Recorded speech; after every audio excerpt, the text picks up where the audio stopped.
नमस्कार बच्चों, कैसे हैं आप लोग। और स्वागत है आपका अध्ययन मंत्रा के प्लेटफॉर्म पर। तो बात करते हैं आज किसकी, यूपी टीजीटी कॉमर्स के सिलेबस की। फुल स्ट्रैटेजी किस तरीके की होनी चाहिए, रणनीति इस एग्ज़ाम को क्वालिफाई करने के लिए, साथ में प्रश्नों का प्रकृति यानी नेचर किस प्रकार का रहेगा। तो प्रीवियस ईयर के कुछ क्वेश्चंस को हम लेके आए हैं, उनको भी करेंगे डिस्कस, ताकि हमें ये पता रहे कि किस लेवल का क्वेश्चन पूछा जाता है। क्लियर। अब हम लोग जरा सिलेबस को डिस्कस कर लेते हैं। सबसे पहले हम बात करते हैं किसकी, अकाउंट्स, सांख्यिकी एवं अंकेक्षण, यानी कि अकाउंट्स की बात करेंगे, स्टैट्स की बात करेंगे और ऑडिटिंग की बात करेंगे। क्लियर। तो इसमें अकाउंट्स की अगर हम बात करें तो वही सारी चीज़ें हैं पुरानी जो आपने पढ़ी हैं 11th-12th लेवल पर, वो सारी चीज़ें यहाँ पर डिस्कस होंगी। साथ में ऑडिटिंग में ज़रूर आपको थोड़ा सा अलग से पढ़ना होगा, क्योंकि उतना 11th-12th में नहीं दिखता है, तो उसमें अकाउंटिंग के साथ साथ ऑडिटिंग पर भी आपको ध्यान देना है।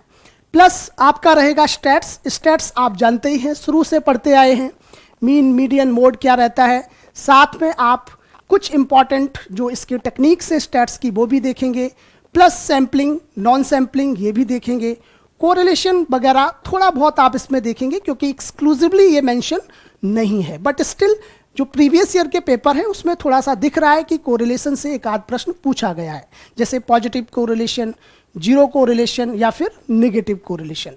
क्लियर। तो उसमें आपको ज़्यादा अंदर नहीं जाना है, बट थोड़ा बहुत आपको समझना पड़ेगा। इसके बाद इसको हमने बच्चे इंग्लिश में भी कन्वर्ट करके दिया हुआ है, ताकि हमारे जो इंग्लिश मीडियम के बच्चे हैं वो चीज़ों को प्रॉपर समझ पाए। बुक कीपिंग का meaning, objective, methods, double entry system, journal, ledger, सारी वही चीज़ें हैं जो 11th-12th में आपको पढ़ने को मिली थी। इसके बाद फाइनल अकाउंट कैसे प्रिपेयर होता है, इन सब की बात होगी। पार्टनरशिप अकाउंट्स की बात होगी, company accounts, issues and redemption of shares, ये सारी चीज़ें आपको डिस्कस करनी होंगी। क्लियर। इसके बाद हम मूव करते हैं नेक्स्ट स्लाइड पर, ऑडिटिंग। यहाँ पर आपको थोड़ा सा डिफरेंट दिखेगा, क्योंकि ऑडिटिंग पर आप उतना ध्यान नहीं देते हैं 11th-12th में। इसमें आपको डिफिनेशन पता होनी चाहिए ऑडिटिंग की, ऑब्जेक्टिव्स क्या है, इंपॉर्टेंस क्या है, मीनिंग ऑफ सर्टिफिकेशन, ये ऑडिट सर्टिफिकेशन की बात हो रही है, इसके इंपॉर्टेंस क्या है, टाइप्स क्या होती है, ऑडिटिंग कितने टाइप्स की होती है, वो भी हम यहाँ पर जिक्र करेंगे। क्लियर। उसके बाद बच्चे आएगी बात स्टैट्स की, तो इसमें मीनिंग क्या है, नेचर क्या है, इंपॉर्टेंस क्या है स्टैट्स का, लिमिटेशंस क्या हैं। फिर आप सेंट्रल टेंडेंसी, जिसमें मीन, मीडियन, मोड, ये सारी चीज़ें देखेंगे। थोड़ा सा डिस्पर्सन भी देखेंगे इसके अंदर, क्लासिफिकेशन, टेबुलेशन, ये सारी चीज़ें इसके अंदर आएंगी। डेटा कलेक्शन के मेथड्स की बात करेंगे, जिसमें primary data collection, secondary data collection, इन सब का हम लोग डिस्कशन करेंगे। क्लियर। तो स्टैट्स हो गया आपका, ऑडिटिंग आपकी हो गई। इसके बाद हम लोग आगे मूव करते हैं व्यापारिक संगठन एवं प्रबंध। यहाँ पर आपका ये जो टॉपिक है, ये बच्चे बिजनेस मैनेजमेंट और इंटरनेशनल बिजनेस से संबंधित है। बिजनेस मैनेजमेंट में अगेन जो आप पहले पढ़ते आए हैं, जैसे कि प्लानिंग क्या है, ऑर्गेनाइजिंग क्या है, कोऑर्डिनेशन क्या है, कंट्रोलिंग क्या है, लीडिंग क्या है, मोटिवेशन क्या है, इन सब चीज़ों को देखेंगे। एक चीज़ याद रखना बच्चों, सिलेबस में कई टर्मिनोलॉजीज क्लियरली लिखी नहीं हैं, बट हम जो इंग्लिश का सिलेबस आपके सामने प्रेजेंट कर रहे हैं, इसको हमने प्रॉपर प्रीवियस ईयर्स के क्वेश्चन के बेस पर भी डेवलप किया है। एक तो आपका जो हिंदी में दिया है सिलेबस ऑलरेडी, उसको इंग्लिश में हमने कन्वर्ट कर लिया, साथ में कुछ एडिशनल पॉइंट्स भी डाले हैं जो कि प्रीवियस ईयर के क्वेश्चंस के बेस पर हमने यहाँ पर पुट किए, तो उनको देखना भी जरूरी है, क्योंकि यही वो चीज़ें हैं बच्चे जो आपको एक कॉम्पिटिटिव एज प्रोवाइड करेंगी। क्लियर। इसके बाद हम आगे बढ़ते हैं, इसको इंग्लिश में भी आप एक बार देख लीजिए। इसको प्रॉपर तरीके से मैंने सेक्शन वाइज डिवाइड किया है, जिसमें पहला होगा इंट्रोडक्शन ऑफ बिजनेस। इसमें वही सारी चीज़ें हैं, कॉन्सेप्ट क्या है ऑर्गेनाइजेशन का, बिजनेस का, कितने टाइप के आपके बिजनेस ऑर्गेनाइजेशन होते हैं, जिसके अंदर आप नॉन प्रॉफिट ऑर्गेनाइजेशन को भी देख लेंगे, आप प्रोप्राइटरशिप को देखेंगे, आप पार्टनरशिप को देखेंगे, कॉर्पोरेटिव सोसाइटी को देखेंगे, ये सारी चीज़ें आप यहाँ पर डिस्कस करेंगे। यानी आप ये कहो कि ये फॉर्म ऑफ बिजनेस ऑर्गेनाइजेशन है, इसको हम यहाँ पर डिस्कस करेंगे। क्लियर। एक चीज़ और मैं आपको बता दूँ, ये जो सिलेबस है इसमें बहुत सारी सिमिलरिटी, बहुत सारी समानता आपको पीजीटी के सिलेबस से भी मिलेंगी। क्लियर। इसके बाद है इंटरनेशनल बिजनेस। अब इसमें आपने सिलेबस में देखा होगा सिर्फ एक ही चीज़ लिख दी है उन्होंने, व्यापारिक संगठन के साथ साथ एक्सपोर्ट इंपोर्ट पॉलिसी, विदेशी व्यापार, इसकी बात की है। बट हमने इसको प्रॉपर तरीके से आपके सामने रखा है, जिसमें हमने ये भी बात की है कि एक्सपोर्ट कैसे होता है, उसमें कौन सी टर्मिनोलॉजीज यूज होती हैं। जहां से डायरेक्ट क्वेश्चन आया है, pro forma invoice, letter of credit, duty drawback, bill of lading, ये सारे टर्मिनोलॉजीज बच्चे यूज किया जाता है जब हम एक्सपोर्ट करते हैं। क्लियर? तो इन टर्म्स से भी आपको अवेयर होना ही होगा। ठीक, आगे बढ़ते हैं। नेक्स्ट आपका है बिजनेस मैनेजमेंट एंड मार्केटिंग। देखिए, बिजनेस मैनेजमेंट तो एक्सक्लूसिवली मेंशन है, जिसमें आप मैनेजरियल फंक्शंस देख लेंगे, नेचर ऑफ मैनेजमेंट क्या है, कॉन्सेप्ट ऑफ मैनेजमेंट क्या है। बट मैं आपको एक बात बताऊं, पीजीटी कॉमर्स के सिलेबस में हमने जब बात की थी तो वहाँ पे थ्योरिस्ट स्पेशली मेंशन था, जिसमें टेलर साहब, एल्टन मायो और हेनरी फ्योल का सीधा सीधा नाम लिखा था। बट टीजीटी के सिलेबस के अंदर थ्योरिस्ट मेंशन नहीं है। बट अगेन अगर प्रीवियस ईयर के क्वेश्चंस देखते हैं तो वहाँ से मैच द फॉलोइंग्स में या एमसीक्यूज में आपको थ्योरिस्ट भी दिखेंगे। उनमें बहुत ही इंपॉर्टेंट थ्योरिस्ट जो आपको ऑलरेडी हम बता चुके हैं वो है टेलर साहब, Henri Fayol, Elton Mayo, Peter Drucker. इनके नाम और इनका कंट्रीब्यूशन क्या है मैनेजमेंट के अंदर, ये सारी चीज़ें बच्चे हमें पता होनी चाहिए। क्लियर? इसके बाद मार्केटिंग को मैंने स्पेशली वर्ड लिखा हुआ है। अच्छा, एक चीज़ मैं आपको बता दूं, यहाँ पर मैंने मोटिवेशन को अंडरलाइन किया है। मोटिवेशन को अंडरलाइन करने का जो पर्पज है वो क्या है? Motivation is not mentioned in your syllabus, exclusively mention नहीं है। इसके बाद भी यहाँ से प्रश्न पूछे गए हैं, जैसे थ्योरी एक्स, थ्योरी वाई आपकी जो है किस तरीके से काम करती है, किस व्यक्ति ने ये थ्योरी दी है। हार्सबर्ग की थ्योरी, टू फैक्टर थ्योरी, इसके बारे में भी प्रश्न आ चुका है। इसी तरीके से मैस्लो की थ्योरी, इसके बारे में भी प्रश्न आ चुका है। कहने का मतलब ये है कि आपको सिलेबस सिर्फ जो नोटिफाई किया गया है उसके पर्सपेक्टिव से ही नहीं पढ़ना है, साथ में प्रीवियस ईयर के जो क्वेश्चंस हैं, एमसीक्यू हैं, इनको भी ध्यान में रखना पड़ेगा, तभी आप बेहतर इसमें रिस्पॉन्स दे सकते हैं।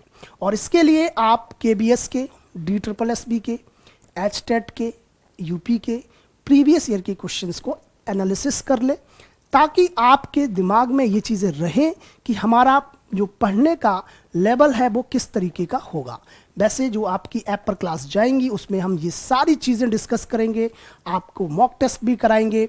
ये सारे जो डिफरेंट एग्जाम्स की मैंने बात की, इन सभी के क्वेश्चंस को इंटीग्रेट करते हुए ये सारी चीज़ें आपके साथ डिस्कस की जाएंगी। क्लियर? इसके बाद मार्केटिंग की अगर मैं बात करूं तो एक्सक्लूसिवली अगर देखें आपके सिलेबस में तो advertisement and sales, definition, concept ये तो दिया है, बट बच्चे प्रमोशन मिक्स नहीं दिया है, मार्केटिंग मिक्स नहीं दिया, इसलिए मैंने बच्चे इनको अंडरलाइन किया है। उसका कारण ये है अंडरलाइन करने का कि इन टॉपिक को भी आपको देखना है, क्योंकि प्रश्न यहां से भी पूछा जा रहा है। तो मार्केटिंग मिक्स, तो इसमें आप देखेंगे प्रॉपर तरीके से कि 4P क्या होते हैं, फिर एडिशनल 3P आए बाद में, वो क्या है, उन सब के बारे में जिक्र करेंगे। प्रमोशन मिक्स देखेंगे, जिसमें advertisement, sales promotion, personal selling, ये क्वेश्चन पर्सनल सेलिंग का भी लास्ट टाइम आया हुआ था। तो यहाँ से जो प्रश्न आ रहे हैं, इस वजह से इसको हमने यहाँ पर मेंशन किया है। क्लियर?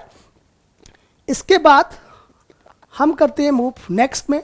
तो इसमें बच्चे होगा क्या, अर्थशास्त्र की बात करेंगे, इकोनॉमिक्स की बात करेंगे, मुद्रा बैंकिंग यानी मनी एंड बैंकिंग की बात करेंगे, और फिर आप इकोनॉमिक सिस्टम यानी अर्थव्यवस्था किस तरीके से चलती है, क्या सिस्टम होता है, कैपिटलिज्म क्या है, सोशलिज्म क्या है, किस तरीके से गवर्नमेंट का रोल होता है कैपिटलिज्म के अंदर, सोशलिज्म के अंदर, इन सब की हम यहाँ पर जिक्र करेंगे।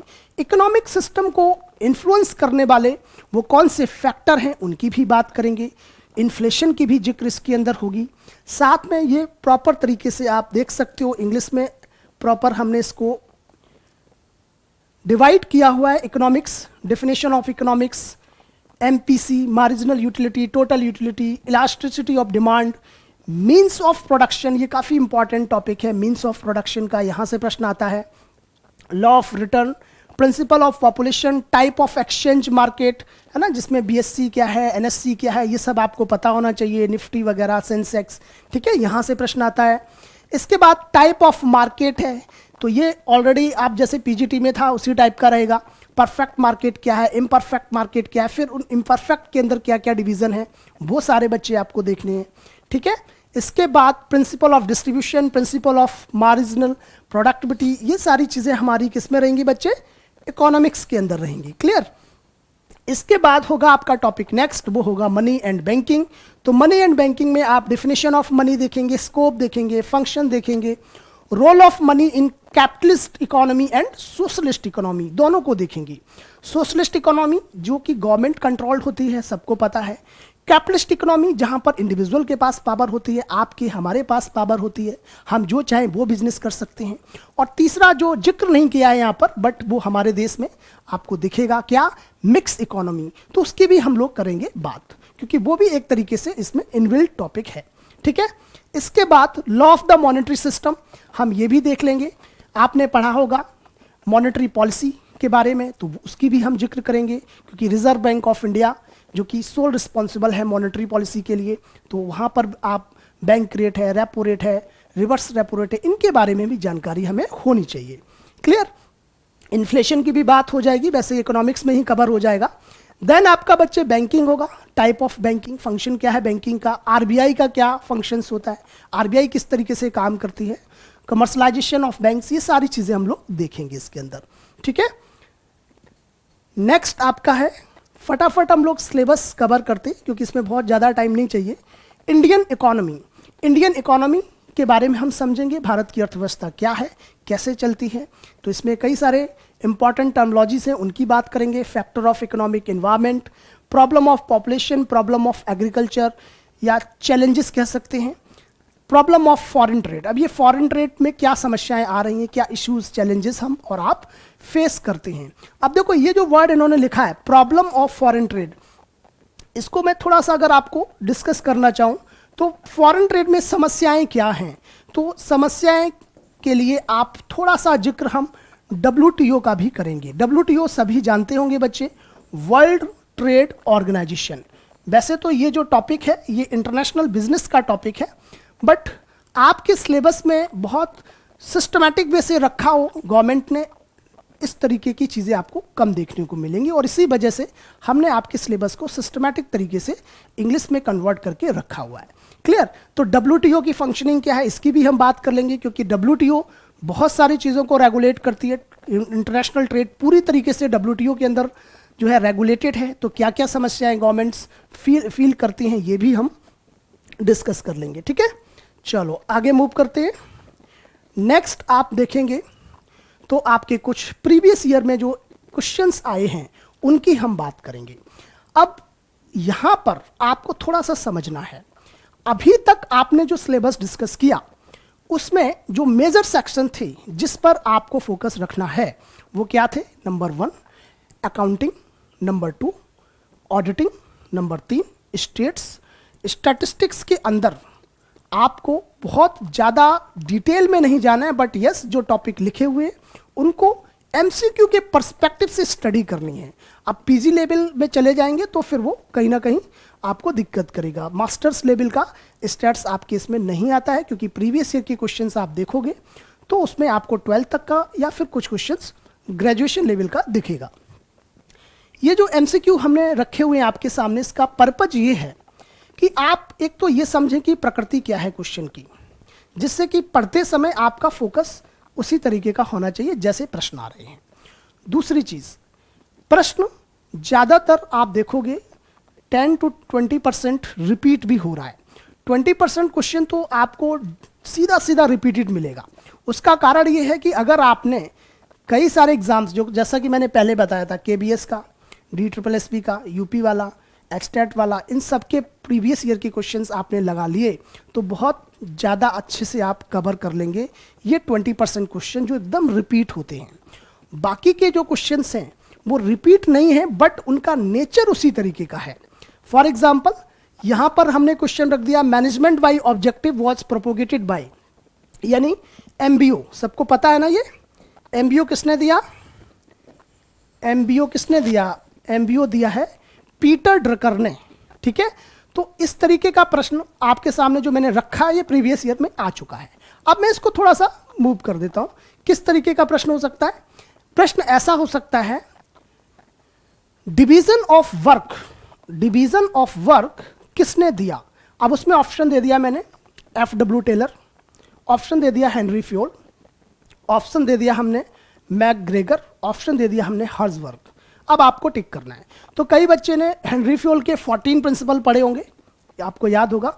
तो उसमें हेनरी फ्योल के जो 14 प्रिंसिपल हैं उसमें डिवीजन ऑफ वर्क की बात की गई है, बट वो प्रिंसिपल है। यहाँ पर मैंने ये बोला कि जो डिवीजन ऑफ वर्क का कॉन्सेप्ट है वो किसने दिया है। तो आपको याद होगा टेलर ने एक बात बोली थी, क्या? The best way of doing a task is to break the task, यानी कि टास्क को ब्रेक करना, यानी डिवीजन ऑफ वर्क, ये बेस्ट तरीका होता है किसी भी काम को करने का। तो ये जो कॉन्सेप्ट है ये बेसिकली किसका है? टेलर का है। तो अब यहां से आप ये अंदाजा लगा सकते हो कि प्रश्नों की प्रकृति कैसी है।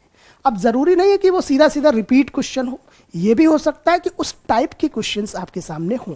इसीलिए बच्चे जितना ज़्यादा आप प्रीवियस ईयर्स और साथ में मॉक टेस्ट की प्रैक्टिस करेंगे उतना ही आपके लिए आसान हो जाएगा ये एग्ज़ाम। देखो एक चीज़ याद रखना, थ्योरी तो हम पढ़ते ही रहते हैं, जब तक आप अपने को टेस्ट नहीं करेंगे आप नहीं समझ पाएंगे कि आप कहाँ पर खड़े हैं, क्योंकि प्रश्न बेसिकली आपको कई बार घुमाता भी है। ऐसे में आप जितना प्रश्न की प्रैक्टिस करेंगे आप उतना ही बेहतर प्रदर्शन करेंगे। क्लियर? तो ये आंसर तो बहुत इजी था, पीटर ड्रकर इसका आंसर रहेगा, सबको पता होगा। नहीं पता है तो आज पता कर लीजिए। और अगर थोड़ा सा आपको मैं समझाना चाहूँ कि एमबीओ क्या होता है, तो इसका जो नाम है मैनेजमेंट बाय ऑब्जेक्टिव। ये क्या सेंस दे रहा है? किसी व्यक्ति का मैनेजमेंट आपको करना है, ठीक है। अगर आपके पास उद्देश्य नहीं है, अगर मेरे पास उद्देश्य नहीं है तो मैं कैसे मैनेजमेंट करूंगा किसी भी व्यक्ति का? तो उद्देश्य होना बहुत जरूरी है। अब उद्देश्य अगर एक तरफा हो, यानी कि गोल, टारगेट, ऑब्जेक्टिव एक तरफा सेट किया जाए, तो क्या सामने वाला अपना 100% देगा? डेफिनेटली नहीं देगा। हो सकता है कि जो आपने गोल सेट कर दिया वो आपके सामने वाला पर्सन जिसको वो काम करना है, उस गोल को अचीव करना है, क्या पता वो उसके लिए कैपेबल ना हो। इट मीन्स आपको ये समझना बहुत जरूरी है कि सामने वाला क्या इस गोल के लिए कैपेबल है करने को या नहीं है। इसका मतलब हम दोनों लोग अगर बैठ जाएं, हम और हमारा वो सबऑर्डिनेट जो इस गोल पर, जो इस टास्क पर काम करेगा, हम दोनों मिलकर डिसाइड करें कि ये कौन सा काम है और कैसे होगा, क्या क्या इसके अंदर रिसोर्सेस की जरूरत है, तो बेहतर परफॉर्मेंस वहां पर अचीव की जा सकती है। इसका मतलब मैनेजमेंट बाय ऑब्जेक्टिव एक इंटीग्रेटेड अप्रोच है। कैसा अप्रोच है? इंटीग्रेटेड, क्योंकि यहां पर मैनेजमेंट वर्कर के साथ बैठता है, डिस्कस करता है, फिर गोल्स को सेट किया जाता है। क्लियर? और इसको दूसरे शब्दों में क्या कह सकते हैं? एमबीओ टू वे कम्युनिकेशन पर बेस्ड है। यहाँ वन वे कम्युनिकेशन नहीं है कि मैंने आदेश दे दिया और आप काम करने में लग जाए, नहीं, यहाँ पर इंटीग्रेटेड है, मिलके डिसाइड करेंगे। तो कैसा है? टू वे कम्युनिकेशन है। क्लियर? तो एमबीओ का जो कॉन्सेप्ट है वो पीटर ड्रकर साहब ने दिया, जो कि बहुत ही फेमस मैनेजमेंट गुरु हैं और इनकी कई किताबें मार्केट में चलती हैं। कुछ पब्लिकेशंस की भी हम लोग बात करेंगे, जब मैं आपको पढ़ाऊंगा तो इंपॉर्टेंट पब्लिकेशंस भी दूंगा, क्योंकि वहां से भी प्रश्न पूछा जाता है। सीधा सीधा क्वेश्चन पूछ लिया जाता है कि प्रैक्टिस ऑफ मैनेजमेंट बुक किसने लिखी, economy of machinery and manufacturing book किसने लिखी, ठीक है। इस तरीके से वेल्थ ऑफ नेशन पब्लिकेशन किसका है, ऐसे प्रश्न डायरेक्ट पूछे जाते हैं। क्लियर? नेक्स्ट पे अगर हम मूव करें तो इसका आंसर क्लियर है सभी को। नेक्स्ट है बच्चे, an auditor makes effort to detect the following type of fraud. इसमें आपके सामने कुछ ऑप्शन दिए हैं, misappropriation of cash, misappropriation of goods, frauds in book of accounts, all of the above. तो सिंपल बात है, जब बात होगी ऑडिटर की तो ऑडिटर इनमें से किसने या सारे ही फ्रॉड्स को डिटेक्ट करेगा, उसको एसेस करेगा। तो आंसर होगा बच्चे क्या? Simple, all of the above. जब आप ऑडिटिंग की क्लास लेंगे तो उसमें ऑडिटर के ऑब्जेक्टिव्स पढ़ेंगे। उनमें सीधा सीधा ये ऑब्जेक्टिव्स होते हैं कि कैश का मिस एप्रोप्रिएशन, गुड्स के मिस एप्रोप्रिएशन, या फिर बुक ऑफ अकाउंट्स के साथ कोई फ्रॉड हो रहा है, ये सारी चीज़ें ऑडिटिंग में सामने आती हैं। ऑडिटिंग बच्चे दो तरीके की होती हैं, एक होता है इंटरनल ऑडिटिंग और एक होता है बच्चे एक्सटर्नल ऑडिटिंग। इंटरनल में आपकी कंपनी, आपका ऑर्गेनाइजेशन इंटरनली ऑडिटर्स को हायर करती है, उनको सैलरी देती है पर मंथ, उनको प्रॉपर तरीके से ऑफिस एलोकेट करती है और वो पूरी साल इस काम में लगे रहते हैं। कुछ जो छोटी ऑर्गेनाइजेशन होती हैं वो इतना खर्चा नहीं सहन कर सकती, तो ऐसी ऑर्गेनाइजेशंस एक्सटर्नल ऑडिटिंग में चली जाती हैं, क्योंकि यहाँ पर वो एक्सटर्नल ऑडिटर्स को हायर कर लेती हैं और जब भी ज़रूरत होती है उन ऑडिटर्स को वो इनवाइट कर लेते हैं। अब इसमें और भी कई सारे फायदे और नुकसान हैं, तो वो जब टॉपिक आप पढ़ेंगे तो आपको पता पड़ेगा कि इंटरनल ऑडिटिंग कई बार बाइस्ड होती है, क्योंकि सब ऑफिस के ही लोग होते हैं, कंपनी के ही लोग होते हैं और वो नहीं चाहते कि सारी चीज़ें एक दूसरे की मैनेजमेंट के सामने रखें, क्योंकि आपसी कुछ रिलेशन भी अच्छे हो जाते हैं हमारे आपके। तो इस वजह से कहीं ना कहीं कुछ खामियां रहती हैं इंटरनल ऑडिटिंग में। बट एक्सटर्नल ऑडिटर जो आता है वो कंपनी के किसी पर्सन से कोई भाईचारा नहीं होता है, तो वो प्रॉपर तरीके से, अनवाइज तरीके से काम करता है ट्रांसपेरेंसी के साथ। अब इसमें भी अपने फायदे और नुकसान हैं, क्योंकि वो थोड़ा सा, आप अगर देखें एक्सटर्नल ऑडिटर जब आएगा तो वो कंपनी की चीज़ों को उतना नहीं समझ रहा होगा, तो ऐसे में उसको चीज़ों को एसेस करने में, समझने में, बाकी जो कंपनी के लोग हैं वो उनको कितना कॉपरेट करते हैं, इनमें कई सारे चैलेंजेस आते हैं। क्लियर? तो ये हम लोग देखेंगे ऑडिटिंग के अंदर। अब हम बात करते हैं नेक्स्ट क्वेश्चन की, which is not true for the journal. Journal के लिए कौन सा सही नहीं है? बच्चे सारे प्रश्न प्रीवियस ईयर के हैं, डायरेक्ट वहां से मैंने उठाए हैं और ये यूपी में ही आए हुए हैं, इसलिए आप ये समझ लीजिए कि नेचर क्या है। यहां पर एक चीज आपको साफ दिख रही होगी कि जो प्रश्न है वो टर्मिनोलॉजीज, कीवर्ड से रिलेटेड बहुत ज्यादा है। अगर कोई कीवर्ड लिखा है जैसे bill of lading, letter of credit, balance of payment, journal, principle of accounting, ये सारी चीजें ऐसे सीधे प्रश्न पूछे जा रहे हैं। क्लियर? तो यहां पर ध्यान देने की जरूरत है। जैसे मार्केटिंग का क्वेश्चन मैंने आपको बताया कि सेल्स प्रमोशन का क्वेश्चन आ गया, पर्सनल सेलिंग का क्वेश्चन आ गया, इधर आपका मैनेजमेंट, बिजनेस मैनेजमेंट के अंदर उन्होंने सीधा क्वेश्चन पूछ दिया, कंट्रोलिंग क्या है, वो फॉरवर्ड फंक्शन है, बैकवर्ड फंक्शन है, बोथ है। इस तरीके के प्रश्न आपको देखने को मिलेंगे, सीधा सीधा प्रश्न दिखेगा। क्लियर? ऐसे स्टैट्स में भी हो सकता है, जैसे मीडियन किस तरीके से निकलता है, तो आपको मिड वैल्यू फाइंड आउट करनी होती है या क्या करना होता है, तो 4 ऑप्शन दिए होंगे। प्रोबेबिलिटी से क्वेश्चन बन सकता है।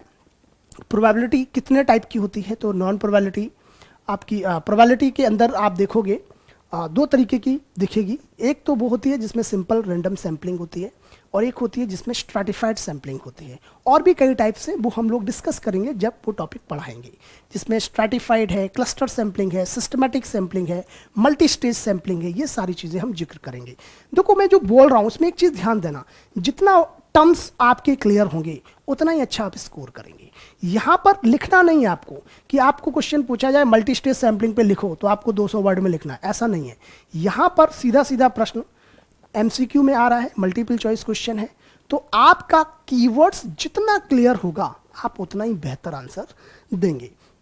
तो यहाँ पर all of the above answer नहीं होगा, क्योंकि ये तो नॉट ट्रू पूछ रहा है, राइट। एक चीज़ याद रखना बच्चे, हमेशा याद रखना इस तरीके के प्रश्नों में ऐसा कहीं ना कहीं आपको नॉट लिख के कंफ्यूज करने की कोशिश करेगा। तो यहाँ पर प्रश्न पढ़ना बहुत जरूरी है। मल्टीपल चॉइस क्वेश्चन में ये बहुत खास बात होती है कि कई बार क्वेश्चन देखने में बड़ा आसान होता है, बट कहीं नॉट वर्ड यूज़ कर देंगे, कहीं इस तरीके का जो वर्ड यूज़ करके आपको कंफ्यूज करने की कोशिश करेंगे। तो वर्ड आप अच्छे से पढ़िए, क्वेश्चन 2 बार पढ़िए। यहाँ पर इन्होंने बोला है कि जो जर्नल है वो, उसके अंदर कौन सी चीज़ सही नहीं है, ट्रू नहीं है। 4 ऑप्शन है। पहला है आपका book of duplicate entry and exit. देखो डुप्लीकेट एंट्री नहीं होती है आपकी जर्नल के अंदर और एग्जिट नहीं होता है, सबको पता है जिसने जर्नल पढ़ा है। यहाँ पर बच्चे क्या होता है, ओरिजिनल एंट्री होती है। तो पहला आंसर आपका जो है, पहला जो आपका ऑप्शन है वो ट्रू नहीं है। और अगर मैं इसकी बात करूं transaction recorded in chronological order, तो ये बिल्कुल सही है, क्योंकि यहाँ पर प्रॉपर तरीके से क्रोनोलॉजी फॉलो की जाती है। सबको पता है जिसने जर्नल पर जो है थोड़ा बहुत भी कॉन्सेप्ट उसके पढ़े हैं। और नहीं पढ़े हैं तो आपको क्लासेस जब दी जाएंगी तो क्लियर हो जाएगा। क्लियर? तो आंसर हो जाएगा कौन सा? आंसर आपका हो जाएगा पहला। इसका मतलब आप इसको मैं रब कर देता हूं, थोड़ा सा क्लियर रहेगा, आपको डाउट नहीं होगा कोई। चलो, आंसर रहेगा ये पहला वाला। क्यों रहेगा? क्योंकि डुप्लीकेट एंट्री एंड एग्जिट का कोई काम नहीं है जर्नल के अंदर। क्लियर? अब हम बात करते हैं नेक्स्ट क्वेश्चन की। नेक्स्ट क्वेश्चन के अंदर आप देखेंगे क्या? Yes, personal selling. इसकी मैं अभी अभी बात कर रहा था। ये क्वेश्चन आपका प्रीवियस ईयर में आ चुका है। Personal selling is not targeted towards. अब देखिए, जिस बच्चे को पर्सनल सेलिंग का टर्म क्लियर है, कॉन्सेप्ट क्लियर है, वो प्रश्न तुरंत कर देगा। जैसे कि जब आप प्रमोशन मिक्स पढ़ेंगे, प्रमोशन मिक्स मैं जब आपको पढ़ाऊंगा प्रमोशन मिक्स, तो इसके अंदर कई सारी चीजें आप देखेंगे। इसमें आप देखेंगे एडवर्टीजमेंट क्या है, सेल्स प्रमोशन क्या है, पर्सनल सेलिंग क्या है, और आपका जो है पीआर क्या है, पब्लिक रिलेशन। तो यहां पर जब आप अलग अलग तरीके से क्लियर करेंगे तो आपको समझ में आएगा कि जो पर्सनल सेलिंग है, इसमें पर्सन जो है डायरेक्ट आपका डोर टू डोर जाके लोगों को अपनी प्रोडक्ट के बारे में बताता है और उसको सेल करता है। यानी कि जो कम्युनिकेशन बच्ची होती है वो कैसी होती है? टू वे कम्युनिकेशन होती है। एक तो ये चीज क्लियर कर लीजिए। दूसरा, टू वे कम्युनिकेशन है तो जाहिर सी बात है कि फीडबैक तुरंत मिलता है, क्योंकि मैं आपसे बात करूंगा और आप मुझसे बात करेंगे तो तुरंत आपको आप रिवर्ट भी करेंगे, फीडबैक भी देंगे। क्लियर? तो क्विक फीडबैक होता है, इसमें कोई डाउट नहीं है। टू वे कम्युनिकेशन है, इसमें कोई डाउट नहीं है। पर्सनल कांटेक्ट तो है ही, क्योंकि आप पर्सनली जा रहे हैं तो सिंपल बात है, पर्सनल कांटेक्ट है।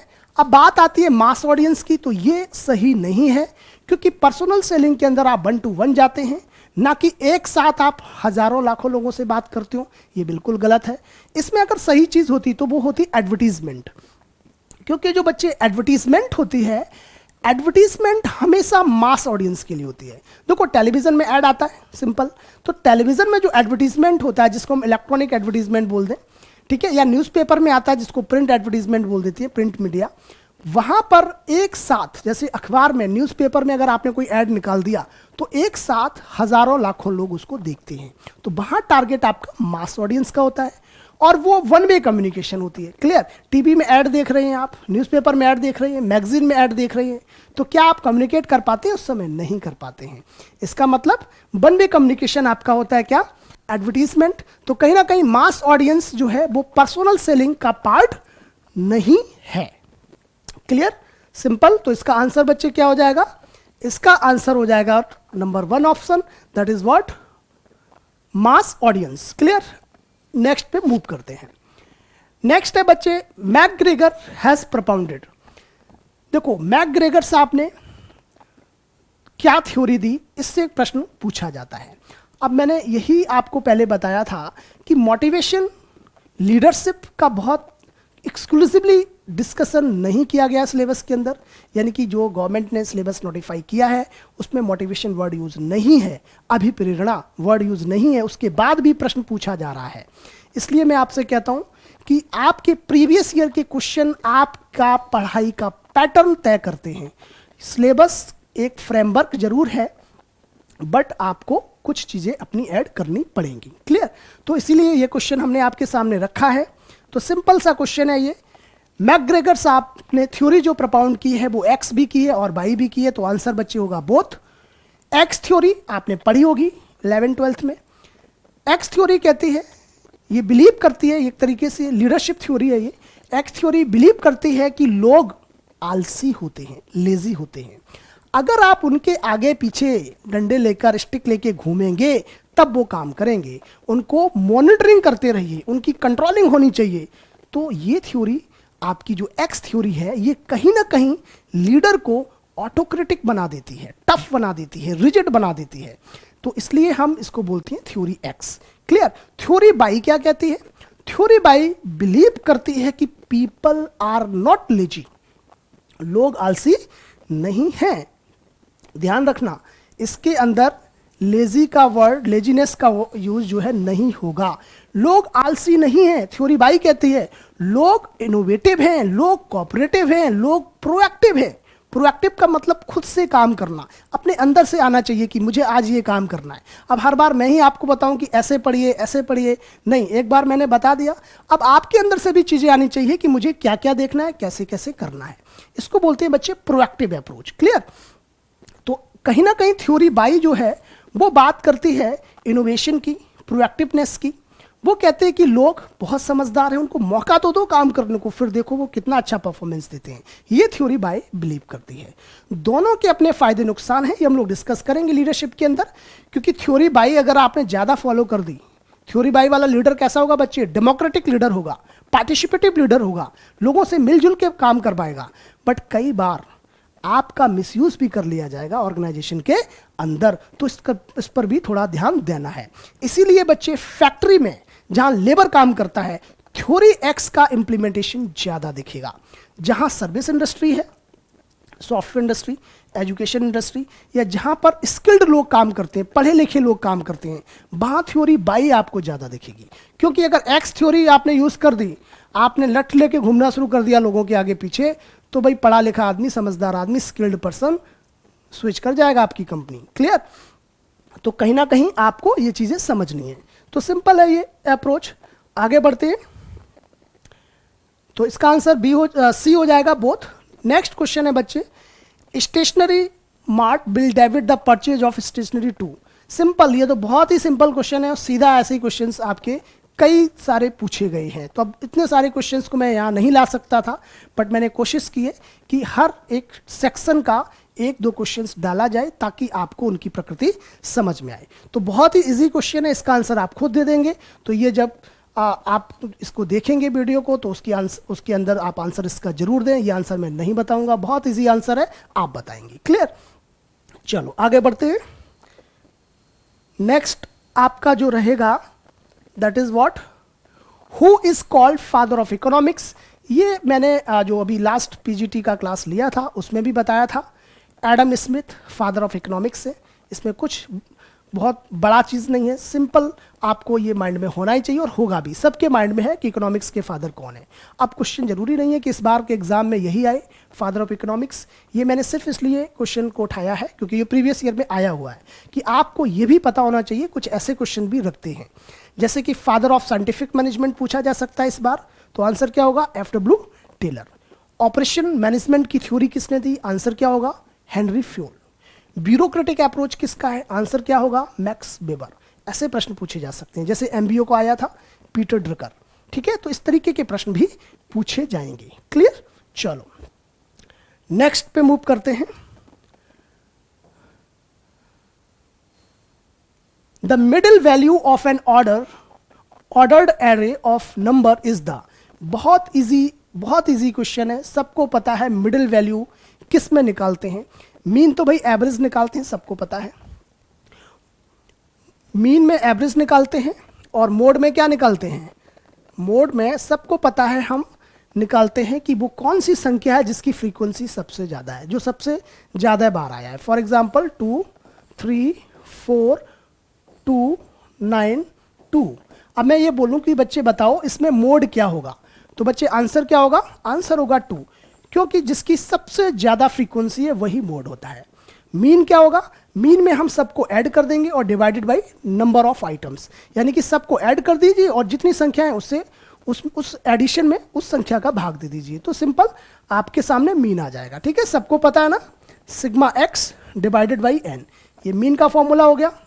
ठीक है, इसी तरीके से अगर हमने यहाँ पर पूछा है मिडिल वैल्यू, तो मिडिल वैल्यू में आपको पता है मीडियन की बात करते हैं। क्लियर? जैसे मैं लिख दूं 2, 5, 6, 7, 8, आपको बताना है कि इसमें मीडियन क्या है, तो आंसर क्या हो जाएगा बच्चे? 6 हो जाएगा, क्योंकि मिडिल वैल्यू यानी कि आप काउंटिंग करिए, देखिए मिड जो है प्लेस है उस पर कौन सी वैल्यू आ रही है। तो इजी आंसर है, इसमें कुछ नया नहीं है।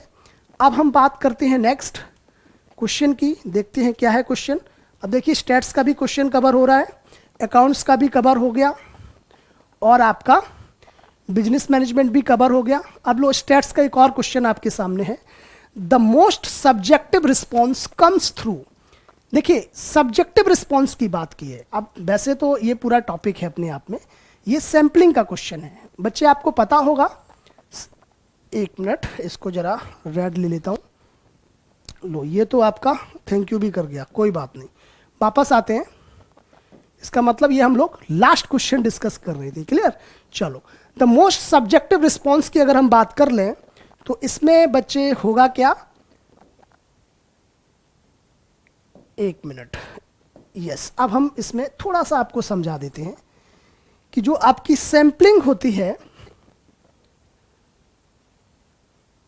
सैंपलिंग बेसिकली बच्चे दो तरीके की होती है। एक होती है बच्चे प्रोबेबिलिटी सैंपलिंग, और एक बच्चे होती है क्या, नॉन प्रोबेबिलिटी सैंपलिंग। ठीक है। अब सैंपलिंग क्या है, सैंपलिंग पता है, चलो मैं डिस्कस कर देता हूँ थोड़ा सा। जैसे सेंसस सर्वे होता है ना, सेंसस आपने देखा होगा 10 साल में एक बार भारत में होता है। 2011 में हुआ था, अब आपका 2021 में होगा। ठीक है। तो जो सैंपल सेंसस जो आपका होता है वो कंप्लीट इन्यूमरेशन सर्वे होता है, मतलब एक एक व्यक्ति उसके अंदर पार्टिसिपेट करता है, कंप्लीट यूनिवर्स। सपोज भारत एक यूनिवर्स है तो भारत का एक एक व्यक्ति उसमें काउंट होगा, यानी कि कंप्लीट सर्वे। ठीक है। और अगर हम बात करें सैंपलिंग की, तो सैंपलिंग का मतलब है कि आप एक पर्टिकुलर, जैसे कि एक एरिया है दिल्ली, तो दिल्ली के अंदर आपने 1 करोड़ लोगों में से या 50 लाख लोगों में से कितनी 50,000 लोगों का जो है डेटा उठा लिया, यानी कि एक आपने सैंपल है 50,000 का जो पूरी 50 लाख लोगों को रिप्रेजेंट कर रहा है। तो एक चीज तो बड़ा क्लियर है कि सैंपल जितना बड़ा होगा, सैंपल जितना बड़ा होगा, एक्यूरेसी उतनी ही अच्छी होगी। भाई अगर 100 बच्चे हैं, उनमें से मैं 2 बच्चों से पूछ लूं कि बताइए समझ में आ रहा है टीचर जो पढ़ा रहा है, तो जो 2 बच्चों का रिस्पॉन्स होगा, क्या वो 2 बच्चों का रिस्पॉन्स 100 बच्चों का रिस्पॉन्स माना जा सकता है? नहीं माना जाएगा ना। और अगर आप मानोगे रिस्पॉन्स वो, तो कहीं ना कहीं आप गलती कर रहे हैं। ऐसे ही अगर 50 लाख की पॉपुलेशन में से अगर आपने 50 लोगों का सैंपल उठा लिया, तो ये एक अच्छा सैंपल नहीं माना जाएगा, ये एक तरीके की सैंपलिंग एरर होगी। तो आपको क्या करना है, आपका सैंपल जितना बड़ा होगा रिजल्ट्स उतने ही बेहतर आएंगे। ठीक है। तो ये सैंपल लेने के तरीके क्या होते हैं, तो सैंपल लेने के बच्चे 2 तरीके होते हैं। सैंपलिंग के 2 तरीके, एक है प्रोबेबिलिटी और एक है नॉन प्रोबेबिलिटी। ये पूरा चैप्टर अपने आप में हम लोग डिस्कस करेंगे बाद में। फिलहाल सिर्फ मैं इतना बता दूं कि जो प्रोबेबिलिटी है, संभावना, जिसमें आप ये मान के चलिए कि जैसे 50 लोग हैं क्लास के अंदर और मैं क्लास में एंट्री करता हूं। अब मैं क्लास में जब एंट्री करता हूं, इन 50 में से किसी 5 से किसी 10 से मैं प्रश्न पूछूंगा। अब जो वो कोई से 5 या कोई से 10 लोग होंगे जिनसे मैं प्रश्न पूछूंगा, वो कोई भी हो सकते हैं, कोई भी हो सकते हैं। इसका मतलब हम सोचेंगे नहीं अपने दिमाग में कि सतीश से क्वेश्चन पूछना है या मनीष से पूछना है, नहीं, हम सोचेंगे नहीं, बिना सोचे हम रैंडमली लोगों को उठाएंगे। इसका मतलब प्रोबेबिलिटी के अंदर एक सैंपलिंग हो गई, जिसको हम बच्चे क्या बोलेंगे, इसको हम बोलेंगे सिंपल रैंडम सैंपलिंग। क्या बोलेंगे बच्चे, सिंपल रैंडम सैंपलिंग। इसको मैं प्रॉपर लिख देता हूं, सिंपल रैंडम सैंपलिंग। इसमें क्या होगा, प्रोबेबिलिटी का एक टाइप है सिंपल रैंडम सैंपलिंग। इसमें each and every person has an equal chance to be selected. मतलब क्लास में 50 बच्चे हैं तो मैं किसी 5 से किसी 10 से पूछ सकता हूं, कोई सा भी व्यक्ति रेंडमली हम सिलेक्ट कर सकते हैं। यानी कि हर एक बच्चा, हर एक व्यक्ति अपने आप में ये सोचेगा कि मेरा चांस, यानी कि मुझसे क्वेश्चन पूछा जा सकता है। क्लियर। तो यहां पर कहीं ना कहीं अगर देखा जाए तो बाइसनेस कम होगी। यही अगर मैं एक छोटा सा एग्जाम्पल दूं नॉन प्रोबेबिलिटी का, जिसमें एक छोटा सा एग्जाम्पल देता हूं मैं कन्वीनियंस सैंपलिंग का। किसका दे रहा हूं मैं, कन्वीनियंस सैंपलिंग का। वैसे नॉन प्रोबेबिलिटी में और भी है, कन्वीनियंस सैंपलिंग है, जजमेंट है, कोटा है, स्नोबॉल है, बट मैं केवल कन्वीनियंस सैंपलिंग का एग्जाम्पल दे रहा हूं। कन्वीनियंट सैंपलिंग क्या है, जैसे कि मैं चेयर पे बैठा हूं और मेरे सामने 50 बच्चे बैठे हुए। अब मेरे टेबल के पास में जो बच्चे 2 या 4-5 बच्चे जो बैठे हुए हैं, उनकी कॉपी को मैं ले लेता हूं, जो मेरे रीच में है, आसानी से जहां मेरी पहुंच है। यानी कि मैं क्या करूंगा, मैं अपने सामने बैठे हुए 4 बच्चों की कॉपी मंगाऊंगा, उनको इवैल्यूएट करूंगा, उनकी कॉपी को देखूंगा, समझूंगा, और उनकी कॉपी के बेस पर मैं पूरे क्लास को इवैल्यूएट कर दूंगा। इसका मतलब आपने अपनी सुविधा के अनुसार इवैल्यूएशन किया, कन्वीनियंस के आधार पर। तो जाहिर सी बात है कि अगर आपने कन्वीनियंस देखा तो डेफिनेटली आप सब्जेक्टिव हो गई, आप बाइस्ड हो गई। सब्जेक्टिव हो गए यानी कि बाइस्ड हो गए, पक्षपात आपने कर दिया। इट मींस अगर इस क्वेश्चन को देखा जाए तो इसमें सिंपल रैंडम सैंपलिंग प्रोबेबिलिटी के अंदर आएगी, स्ट्रैटिफाइड सैंपलिंग भी प्रोबेबिलिटी के अंदर है, जब हम लोग पढ़ेंगे तो पता पड़ जाएगा आपको। बट जो कन्वीनियंट सैंपलिंग है बच्चे, ये नॉन प्रोबेबिलिटी के अंदर है, यानी कि यहाँ संभावना नहीं देख रहे हैं, आप अपना माइंड मेकअप करते हैं कि किससे पूछना है और किससे नहीं पूछना है प्रश्न को। इट मीन्स यहाँ पर जो मोस्ट सब्जेक्टिव रहेगा वो रहेगा क्या, कन्वीनियंट सैंपलिंग, क्योंकि आपने अपनी सुविधा देखी, सुविधा के आधार पर आपने प्रश्न पूछा, तो जाहिर सी बात है कि आप सब्जेक्टिव हो गए, आप बाइस्ड हो गए। क्लियर? तो इस टॉपिक को हम लोग देखेंगे प्रॉपर स्टैट्स के अंदर। तो ये था कंप्लीट सिलेबस डिस्कशन और आपके प्रीवियस ईयर के एमसीक्यू। अब हम बात कर लेते हैं कि आपको पढ़ना कैसे है। तो पढ़ने के लिए जैसा कि मैंने बताया, प्रीवियस ईयर के क्वेश्चंस को भी देखना बहुत ज़रूरी है, ताकि आप माइंड मेकअप कर सकें कि पढ़ते समय आपको कितना फोकस करना है और किन किन टॉपिक पर कितना ज़्यादा मेहनत करना है। जो हमारे बच्चे इनरोल्ड हैं ऐप पर, उनको हम प्रॉपर तरीके से इस तरीके से क्लास प्रोवाइड करेंगे और सारी चीज़ें समझाएंगे। साथ में मॉक टेस्ट वगैरह भी आपको प्रोवाइड कराए जाएंगे, ताकि आप अपना असेसमेंट भी करते रहें। क्लियर? सेक्शन आपको पता है, अकाउंटिंग सेक्शन है, स्टैट सेक्शन है, ऑडिटिंग है, बिजनेस मैनेजमेंट है, बिजनेस ऑर्गेनाइजेशन की नेचर यानी कि फॉर्म ऑफ ऑर्गेनाइजेशन वो देखना है। इसके साथ इकोनॉमी आपकी हो गई, फिर आपका मनी एंड बैंकिंग और इकोनॉमिक सिस्टम, ये आपके मेजर पोर्शन है। क्लियर?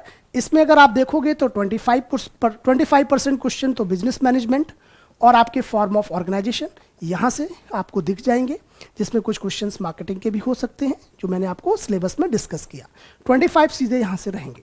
इसके बाद बात होगी स्टैट्स की और ऑडिटिंग की, 25% क्वेश्चन के आसपास वहाँ आपको दिख जाएगा। क्लियर? अब बात होगी अकाउंटिंग की, तो यहाँ से डायरेक्ट आपको 25% के आसपास क्वेश्चन दिखेंगे मिनिमम, ये ज़्यादा भी हो सकता है। फिर जो सेक्शन बचता है आपका, वो बचता है क्या, money banking and economic system. तो 25% जो क्वेश्चन बचे वो उधर से आ जाएंगे। ये एक फ्रेमवर्क है।